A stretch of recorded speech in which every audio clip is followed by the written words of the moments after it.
sitting here 500 years ago.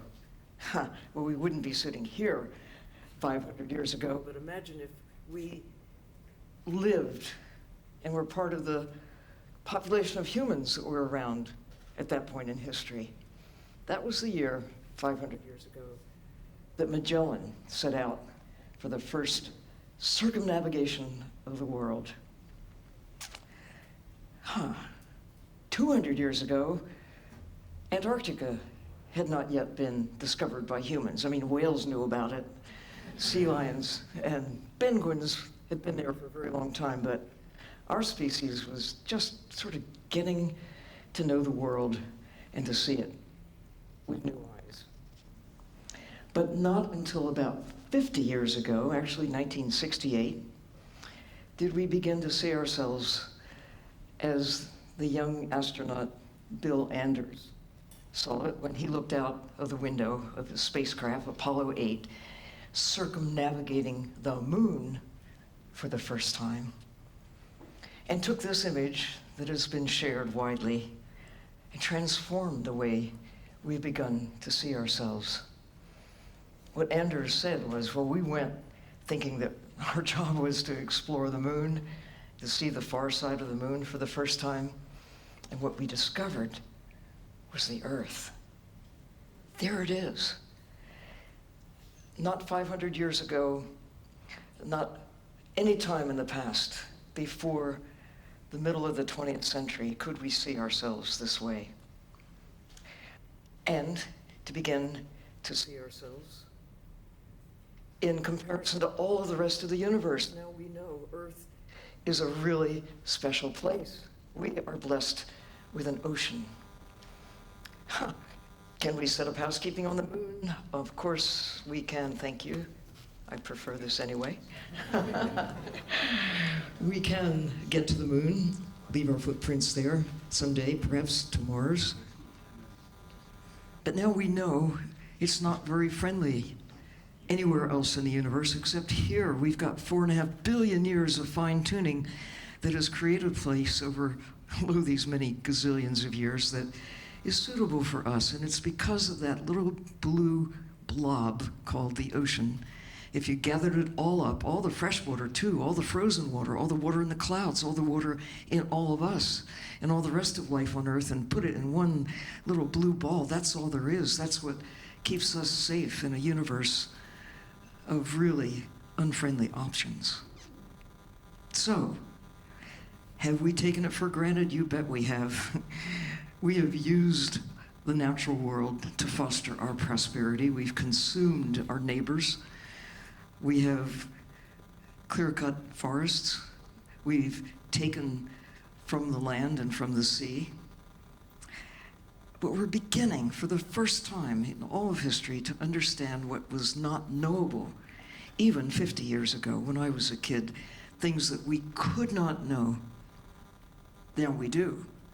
That's what should give us plenty of reason for hope, and also should inspire us to ask that question, what if? What if we did not know about the magic of photosynthesis? What if we did not know what air was made of?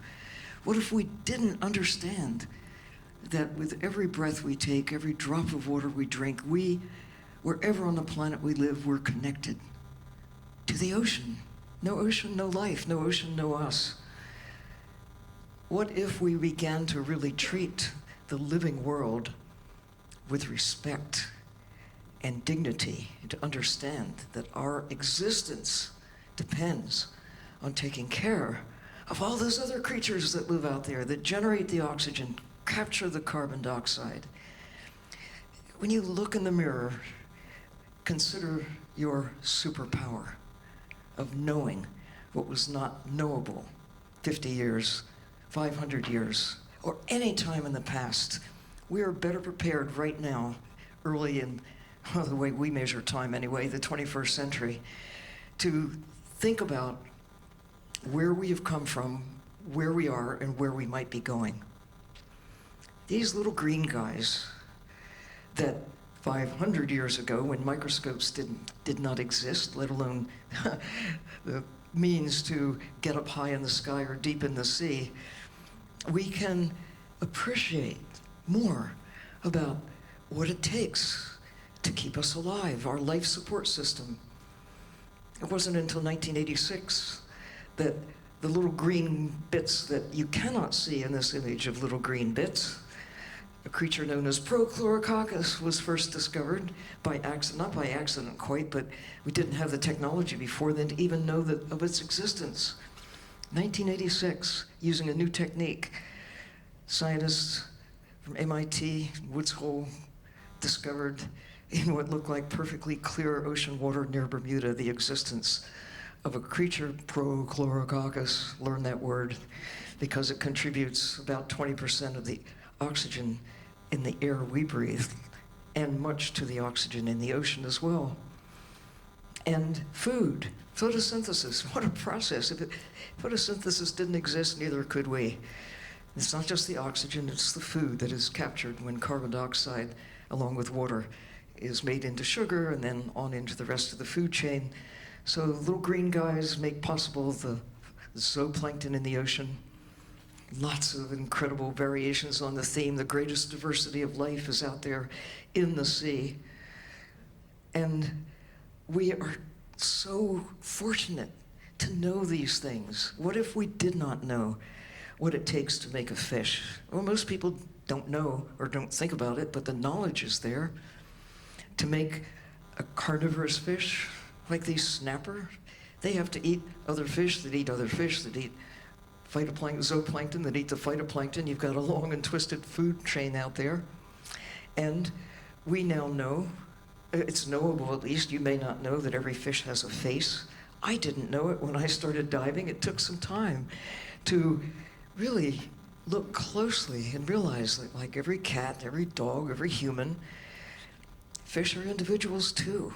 And they have personality. They have attitude. They have homes. They have a place in the universe right alongside of us. It has taken some time for us to begin to look at life in the sea as something more than sushi or sashimi or fish and chips or whatever else it is you like when you consume sea life. We call it seafood. Tunas, oh my goodness. They're the greyhounds of the ocean. Or maybe you should think of the greyhounds as the tuna of the land or whatever. So amazingly well-equipped. We have changed our attitude about sharks and about our fellow mammals, the whales. Maybe because we started listening to them, started thinking about them in ways that are different from the way that we do think about sharks and about many other forms of life. We used to think about whales just as pieces of meat, pounds of protein, or barrels of oil, or whatever it is that we used to think of whale. Money, we used to think of them as money, which is still the way we think about much of life in the sea. Food, products, money. How about a different attitude about life in the sea as fellow creatures on the planet? They're also important components of what makes our lives possible. Maybe we should be listening to the fish and think about them with new respect. So, I had a transformative process of learning to think about life in the sea differently by immersing myself in the ocean. I've had thousands of hours, 10 times living underwater, harnessing new technologies to be able to stay and not just breathe underwater, but to be able to share the view and share my voice with people all over the world while submerged. It's there to be done, you know? We have the capacity now, as never before, to take ourselves into the sea. Just as in the early days of aviation, we're able now to be able to take the plunge and fly around under the ocean. The project with National Geographic for 5 years. We got kids like you, just people, to go down and see for themselves what it's like in the ocean. If you haven't yet taken the plunge, at least with a face mask and flippers, What are you waiting for, you know? It's the part of the planet that keeps us alive. It's filled with the greatest diversity of life on Earth. It's where the action really is. Mwahaha. So, you know, we're still scratching the surface. Divers can go to maybe 50 meters. People can hold their breath and go down for short times, even deeper than that. But to go really deep, we have to wrap ourselves in technology, just as astronauts going high in the sky can't just jump out of their spacecraft. They can't live in the absence of an atmosphere, and we can't survive under high pressure either. But so we get in airplanes. Why not get in little undersea taxis? It's there to be done, and it's happening, using the power of technology that didn't exist any time before right about now, to both go high in the sky and deep in the sea, and to share the view in a connected world that, unlike anything that has existed before the present time, when there's the potential for 7 billion brains to think about where we've come from, where we are, where we might be going, understanding, as no generation before the present time could measure the changes that are taking place and calculate what that means. What if we didn't know that polar ice is melting, that carbon dioxide is being released into the atmosphere at a level that is causing polar ice to shrink? Bad news for polar bears, bad news for us too, as we go forward in a world that is changing faster than ever before. Geologic change in the span of my lifetime, your lifetime too. Imagine the next 10 years if we fail to take into account what we know about what we're doing to the only place in the universe where we're safe, where we are safe. Can we, on our watch, take in what's happening to coral reefs? Half of them gone. 90% of the big fish, and many of the little ones too, gone. Now we know. What are we waiting for? I want to share a little clip. Kids who do know. Just my short lifetime of 19 years, been able to see immense change in at least the one habitat that I've been able to dive on since I was 4 with my dad. The way I remember it is this absolutely magical place, these immaculate reefs, such vibrant color, no matter where you went, a treasure trove of fish and incredible ecosystem. But now, going back the last 3 years, it looks like a pile of rubble after a building was demolished in New York City.